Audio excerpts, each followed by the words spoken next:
छोटा सा परिचय पहले अपना देना चाहूँगी।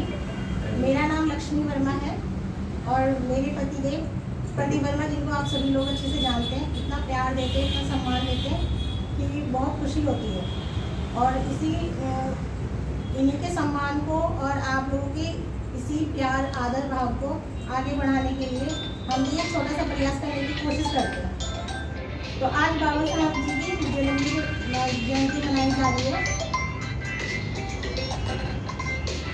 बाबा साहब जी की जयंती मनाई जा रही है। इस विषय में मैं थोड़ी सी बातें बताना चाहूँगी। बहुत सारा तो उनके बारे में मैं नहीं कह पाऊँगी, क्योंकि इन्होंने अपने जीवन में जितने भी कार्य किए हैं और जितने कम अभाव में रहकर इन्होंने जीवन को आगे बढ़ाने की प्रेरणा दी है लोगों को, उतना कर पाना हर किसी के बस की बात नहीं है, क्योंकि ये भी अभाव में ही रहे हैं।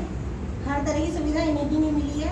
इनके माता पिता भी अभाव में ही जिए हैं, लेकिन उसके बावजूद भी इन्होंने जीवन में बहुत सारी सफलताएं प्राप्त की हैं और इनका जीवन हम जैसे लोगों के लिए प्रेरणादायक है और हमारे आने वाली पीढ़ियों के लिए भी बहुत ज़्यादा प्रेरणादायक है। इनका जन्म आप सभी को पता है कि 14 अप्रैल को मनाया जाता है इनका जन्मदिन, और इनके जन्मदिन में इनके द्वारा दी गई उपलब्धियों की वजह से हमारे यहाँ पर छुट्टी के रूप में भी मनाया जाता है, क्योंकि हमारे देश में इनके जन्मदिन को अवकाश के रूप में मनाया जाता है, ताकि लोग इनके बारे में समझ सकें और इनके जीवन से प्रेरणा ले सकें। इन्होंने बहुत सारी शिक्षा हासिल की और बहुत सारी पढ़ाई की। इनके पास विश्व की कम से कम 16 डिग्रियाँ थी, कम से कम, ज़्यादा भी हो सकती हैं, हो सकता है मैंने उनके बारे में ना इतना पढ़ा हो, लेकिन 16 डिग्रियाँ जिनके बारे में मैंने अभी तक पढ़ा है, जाना है, तो मैं भी एक शिक्षिका हूँ, तो उसी के अनुसार मैं आप लोगों को इनके बारे में बता रही हूँ। तो इन्होंने 16 डिग्रियाँ प्राप्त की और 64 भाषाओं में इन्होंने अलग अलग विषय में पढ़ाई भी की। 9 भाषाएं इनके पास ऐसी थी जिनके बारे में इन्हें बहुत अच्छी तरह से ज्ञान था, बहुत अच्छी तरह से ये जानते थे, जिनकी वजह से इन्हें हमारे संविधान का जो प्रारूप और कमेटी बनी थी ना, उसका अध्यक्ष बनाया गया था और इन्होंने हमारे संविधान को तैयार किया था। तो हमारे भीमराव अम्बेडकर जी हमारे संविधान को बनाने के जनक भी माने जाते हैं। संविधान के जो जनक के रूप में इनको जाना जाता है।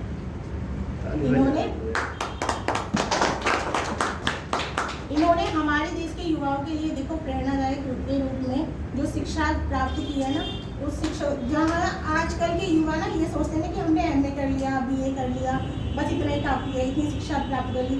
इनके जीवन से सीखना चाहिए कि इन्होंने जीवन भर संघर्ष भी किया, अपने समाज को, हमारे समाज को, हमारे जो भारत में जो जगह जगह बटे पड़े थे ना, जो उनको एक करने के रूप में इन्होंने संघर्ष भी किया। संघर्ष के साथ साथ शिक्षा भी प्राप्त करते रहे, और शिक्षा भी ऐसी वैसी प्राप्त नहीं की, बड़े ही उच्च स्तर पर प्राप्त की, अच्छे नंबरों से प्राप्त की। हम जैसे या आप जैसे आजकल के युवा पढ़ रहे हैं ना, बस पास होने के लिए पढ़ लिया, बस काफ़ी है, ऐसी पढ़ाई नहीं की। इन्होंने बहुत ही उच्च स्तर की पढ़ाई की, जिसके कारण इनको आज भी देश विदेशों में सम्मान के साथ जाना जाता है, सम्मानित किया जाता है। हो सकता है हमारे यहाँ के लोग इनके बारे में बहुत कम जानते हो, लेकिन मैं चाहूँगी और सबसे अनुरोध करूँगी कि आप लोग इनके बारे में लोगों को बताएं, बच्चों को बताएं, उनसे कहें कि पढ़ें वो इनके बारे में, बहुत कुछ सीखने को मिलेगा इनके जीवन से। इनको सिर्फ इस रूप में ना देखें कि ये दलितों के लिए करते थे या छोटे समाज के लिए करते थे, नहीं, ये तो एक छोटी मानसिकता हो गई, छोटी सोच हो गई।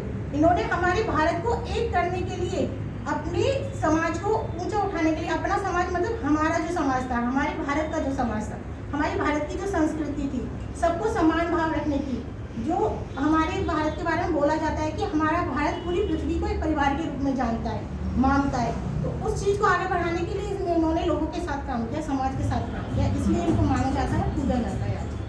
तो इसलिए आप लोगों भी अपने बच्चों को ये बताएं, या हम जो बड़े हैं ये समझाएं, समाज में ये फैलाएं कि इनकी जो सोच थी, इनकी जो किताबें उन्होंने लिखी है, उनके बारे में पढ़ें, उनके बारे में जानें, तो फिर देखना उनके जीवन में भी बदलाव आएंगे और वो भी लोगों को एक खुली विचारधारा के रूप में देखेंगे। विचारधारा उनकी छोटी नहीं होगी, विचारधारा उनकी बहुत बड़ी होगी, ठीक है।